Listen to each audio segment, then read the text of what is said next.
Para nós fecharmos um pouco esse assunto Zona Franca, claro. Nós tivemos, nossa equipe gravou tem um vídeo, preparou um material exatamente fazendo uma comparação sobre a Zona Franca e levantando uma outra questão, que é a questão das EPS em outros estados, para a gente puxar um pouco isso para fazer esse comparativo e ver se essas EPS podem trazer algum problema para a Zona Franca de Manaus. Vamos ver então. A pergunta que eu faço aos senadores é se a oferta de incentivos fiscais é suficiente para atrair essas empresas para o polo industrial, já que em outras regiões do país há benefícios fiscais também para a produção, por exemplo, de tablets, de bens de informática, e esses estados oferecem infraestrutura e logística melhores do que o Amazonas. Inclusive na Câmara está tramitando nesse momento a chamada PEC da Música. Opa! Que desonera CDs. Esse é um bom tema. Mas então, eu queria exatamente juntar as duas coisas. Eu queria só fazer uma correção para o telespectador. Os outros estados praticam guerra fiscal. Eles não dão benefício fiscal. O que eles praticam é guerra fiscal. Perfeito. Porque há uma ilegalidade a um estado abrir mão de tributos sem que haja aprovação.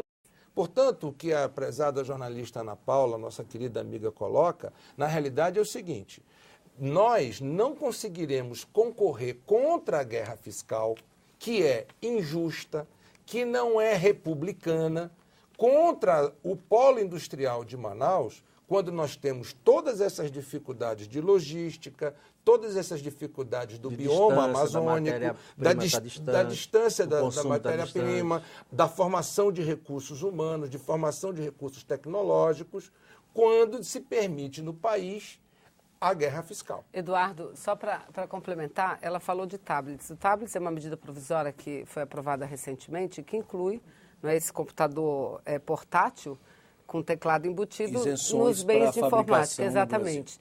E perceba, de fato ela pergunta se os incentivos garantidos... Eu preciso fazer aqui de novo uma correção, só um instantinho. Não é isenção. O que houve com relação aos tablets são desonerações. Desculpa. Porque a isenção pressupõe que não há pagamento. Desoneração. Incluído na lei de informática e na lei do bem, que nós chamamos assim. Então, ela diz e nos pergunta se são suficientes os incentivos dados pela Zona Franca de Manaus. Eu diria que, a continuar a guerra fiscal, eles não são insuficientes. E nós perdemos muito... Não são suficientes. Não são suficientes. E nós perdemos muito com a guerra fiscal. Vamos pegar o exemplo dos tablets. O Supremo Tribunal Federal, ele julgou recentemente, há uns 2 meses e pouco, uma ADIM, e que considerou inconstitucional todos esses incentivos de ICMS conferidos pelos estados às indústrias. Em 6 estados. Em 6 estados. Considerou inconstitucional, inclusive São Paulo. Aprovada a lei dos tablets e feita a decisão do Supremo, o que São Paulo fez? São Paulo, que representa mais de 30% do PIB brasileiro, reeditou o seu decreto estabelecendo incentivos de ICMS para os tablets de forma ilegal. Então, nós sabemos que o debate sobre a reforma tributária é difícil para o Brasil inteiro, principalmente para nós da Zona Franca, que somos uma área de exceção. Exceção. Mas é necessário esse debate hoje, porque nós estamos perdendo com a guerra fiscal. Mas assim, eu só queria fazer um complemento. Sim, senador. Em relação aos tablets, eu acho que a gente não perde o que a gente não tem. Eu acho que a negociação que a gente fez aqui foi uma negociação muito boa. Perfeito. Foi uma negociação política em que a gente saiu na vantagem, que ao final a gente teve uma vantagemzinha que dá para comparar com os benefícios que foram dados ao resto do país e a gente entrou na competitividade. Mas a gente não perdeu, porque a gente não fabricava isso lá. Nós entramos tanto que eles tiveram que fazer, São Paulo fez, ao arrepio da lei. Ao arrepio da lei prevê resistências na Câmara à prorrogação e ampliação sem dúvida. Porque quando a Zona Franca foi criada há mais de 40 anos, ela foi criada como uma coisa transitória para o desenvolvimento da região. E preservação da região. Então, já não supriu o objetivo histórico para o qual foi criada? Nesse sentido, senador, me permita só complementar fazer um uma pouquinho colocação, a pergunta, porque é muito importante. Nós estamos diante de uma televisão, que é a TV Senado, que tem uma função educativa muito importante e pedagógica para quem nos assiste. Porque o brasileiro conhece pouco sobre a Amazônia e o brasileiro conhece menos ainda sobre o polo industrial de Manaus, a famosa Zona Franca de Manaus. Me permita fazer uma correção. A Zona Franca de Manaus foi criada em 1957 por um projeto de lei de um ex-deputado federal, Francisco Pereirinha da Silva. Em 1957. Isso ficou adormecido 10 anos. De 57 até 1967, quando General Castelo Branco, num movimento militar, com o ministro de Planejamento, Roberto Campos, desengaveta esse projeto de lei por uma questão geopolítica. Que usava-se a seguinte frase, e nós que estávamos no movimento estudantil, sabíamos muito bem como fazer nossos discursos, inclusive sobre uma frase que é o seguinte: vamos integrar para não entregar. Perfeito. Portanto, quando a Zona Franca de Manaus foi criada, ela não foi criada para substituir importação. Ela foi criada para ocupar um espaço geopolítico extremamente importante, estratégico para a nação, chamada Amazônia, no epicentro da Amazônia, com um polo que atirou-se na geopolítica e acertou-se na conservação e no desenvolvimento de políticas sociais através da Zona Senador, Franca. nós temos aqui uma pergunta da internauta Daniele, ela é de Volta Redonda, no Rio de Janeiro, portanto, mas está nos assistindo. Ela pergunta o que o BNDES tem feito para auxiliar o desenvolvimento local e se os programas ditos sustentáveis contemplam as potencialidades locais e os pequenos empreendedores, ou se abrange apenas grandes empreendedores. Eu só quero pegar aqui essa pergunta da Daniela, até para a gente puxar o próximo tema, que é a questão central, que é o desenvolvimento sustentável. A gente está se concentrando mais na questão da Zona Franca, da zona industrial. É desenvolvimento sustentável. Quais seriam outros, exatamente, é o principal, mas quais seriam outros instrumentos para esse desenvolvimento sustentável, até para o Estado não ficar preso a uma única fonte de renda grande para o Estado e essa coisa que concentra todos os investimentos. Na verdade, concentra todos os investimentos. Como diversificar isso? Em função da guerra fiscal, esse instrumento se tornou frágil. E ele fica sempre a depender da boa vontade de quem é presidente da República. Se não for o Lula um presidente que gostasse de nós do Amazonas, se o povo do Amazonas não tivesse dado a votação que deu a ele e que deu agora a presidente Dilma, nós não teríamos feito aquela prorrogação.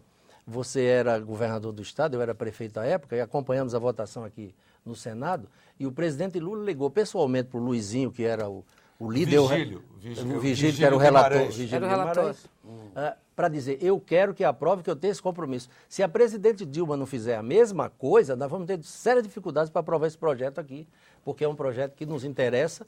Nós somos pequenos, somos poucos, e provoca resistência de todos os estados. E o mais interessante, você vê que grandes jornais brasileiros, o Estadão de São Paulo, por exemplo, saiu com 2 editoriais debochando, mais do que isso, debochando sobre esse projeto, que é um projeto extremamente vital. Eu já li, e eu tenho o maior respeito pelo Estadão de São Paulo, diversos editoriais do Estadão de São Paulo falando sobre sustentabilidade, falando sobre queimada, falando sobre desmatamento. E quando vai falar da prorrogação do mais importante programa de sustentabilidade, porque sustentabilidade, Antônia, envolve aspectos econômicos, sociais e ambientais. Isso que significa desenvolvimento sustentável. Como ampliar esse leque, senador, para não se concentrar interiorizando na Zona Franca? Interiorizando o modelo. Quando fui governador, com a ajuda do Alfredo, com a ajuda da Vanessa... interiorizando o modelo, levando zonas francas para o interior, não. Veja bem, interiorizando o modelo significa o seguinte... O que fez agora é um pouco isso, né? Esse aumento da área geográfica. Quando você... começa a abranger. Mas, por exemplo... Me permita só um instantinho, por favor, porque é uma importância... É muito importante e é uma oportunidade única. Veja, a Zona Franca de Manaus fabrica 2 milhões de motocicletas. Cada motocicleta tem 2 rodas. Portanto, obrigatoriamente sai de Manaus para o mercado consumidor nacional 4 milhões de pneus de motocicleta por ano. Por ano. Nós não tínhamos uma fábrica de pneu de motocicleta. A Zona Franca existe há 40 anos. A Honda existe desde 1978 no Polo Industrial de Manaus. E nós não tínhamos uma fábrica de pneu de motocicleta. Estamos inaugurando a primeira. Então, como você estende o modelo? Combinando a força industrial com produtos que são sustentáveis da Amazônia, como a borracha natural se transformando em pneu de motocicleta. Nós fabricamos 1 milhão de bicicletas para o Brasil, transformando a borracha em 2 milhões de pneus de bicicletas. Só aí nós estamos falando de 6 milhões de pneus e estamos falando de 6 milhões de câmaras usando borracha natural. Você sabe quantos mil empregos você cria na floresta de forma sustentável? 15 mil ocupações. Seguindo nesse Este mesmo modelo faz com que o governo vai inaugurar agora, o governo do estado vai inaugurar agora lá no Amazonas, uma fábrica baseada em fibras orgânicas, agregando valor à juta e à malva. Este modelo está gerando emprego em Manacapuru e em Manaus e fazendo com que o estado amador de fibra orgânica, que gera emprego no campo, que gera emprego no interior, agregando valor, agregando indústria, agregando emprego urbano, você combina, portanto, os modelos. Fizemos o Zona Franca Verde, que é isto, é o modelo de sustentabilidade de produtos sustentáveis, que vai desde a piscicultura. Como é que o Brasil tem 12% da reserva de água doce do planeta em Manaus? Senador, e nós não temos uma indústria que a piscicultura não é Armando, eu vou pedir a você... Vai ficar para o próximo bloco. Exatamente. E para o senador, que a gente realmente tem de encerrar esse bloco e deixar esse assunto para o próximo bloco. Vamos voltar com o piscicultura. Nós vamos agora para um rápido intervalo. Participe você aí, telespectador do Assunto de Estado. Fale conosco pelo telefone do Alô Senado 0800 61 2211, pelo formulário no site www.senado.gov.br/Alô Senado ou pelo Twitter, @TV Senado. A gente volta já e lembre-se que esse debate está sendo transmitido também pela Rádio Senado. Voltamos já.